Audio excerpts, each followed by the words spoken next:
Hello, and thank you for joining us today. Today, the Ghana Statistical Service presents the latest quarterly labor statistics for Ghana, covering employment, unemployment, participation, and the realities behind the numbers. Every figure here tells a human story. Together, they show both our progress and the challenges we must urgently confront. In 2024, Ghana's labor force averaged 14 million people, with over 85% employed in every quarter.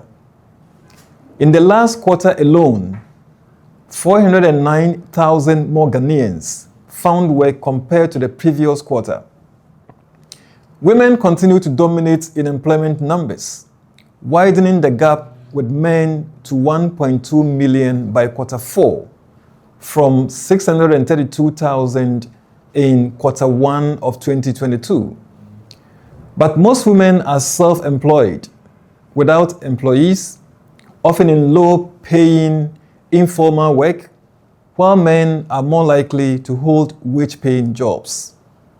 Labor force participation rate, which is the proportion of the working age population, 15 years and older, that's either employed or unemployed, stabilized at 70.2% in 2024, down from 71.6% in 2023.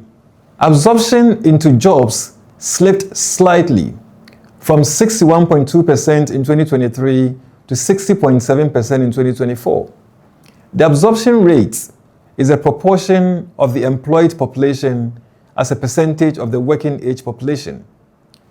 By age, the strongest participation is among people in their late 40s, with nearly 97% in the active labor market and over 91% employed. The national unemployment rate declined from 13.3% in quarter 3 of 2024 to 13.1% in quarter 4. That's progress, but it is uneven. Women face unemployment of 14.8%, compared to 10.9% for men. The gap is narrowing, but women remain more likely to be jobless and more likely to be in insecure work when employed. The gap narrowed from 6.2 percentage points in 2023 to 4.5 in 2024. The clearest warning sign is among young people or the youth. For ages 15 to 24, consistent with the UN definition, unemployment averaged 32% in 2024, almost 1 in 3. Young women are hit harder, with rates of 35.2% compared to 28.8% for young men. For the broader age group 15 to 35, consistent with the AU definition, unemployment averaged 22.5%, with women again worse off. 7 in every 10 unemployed Ghanaians are between 15 and 35 years. Beyond unemployment, too many young people are excluded altogether. By the end of 2024, 25.8% of youth aged 15 to 24 were not in employment, education, or training, a group we refer to as the NEET group. For ages 15 to 35, the NEET rate was 22.4%. Female NEET rate is 27.6% for the age group 15 to 24 years, and the male NEET rate is 23.9%. For the broader age group 15 to 35 years, the female NEET rate is 23.8%, whilst that for male is 21%. The pattern is very clear. Young women are consistently left behind at higher rates than young men. By the end of 2024, nearly 4 in 10 unemployed Ghanaians had been jobless for over a year, with the long-term unemployment rate rising from 2.5% in 2023 to 3.9% in 2024, showing that while overall unemployment rate is easing, many remain trapped in prolonged joblessness, signaling a deeper labor market challenge. Rural workers still face higher underemployment, but rates have fallen sharply for both men and women, driving overall labor underutilization down from 27.4% in the last quarter of 2023 to 19.3% in the same period in 2024, a clear sign of progress. Employment and unemployment are not evenly distributed across the regions. Greater Accra and Ashanti regions each recorded the largest employment in 2024, 2.2 million and 2 million respectively.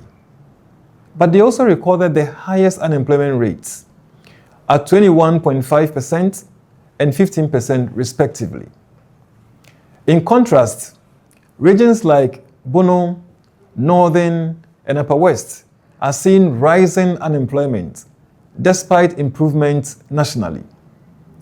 Where you live should not decide whether you can work. The data gives us a roadmap. To tackle these challenges, Ghana must do, among others, the following. 1. We should expand job creation in high-growth, labor-absorbing sectors. 2. We should invest in technical training, apprenticeships, and skills upgrading to match young people to real opportunities. 3.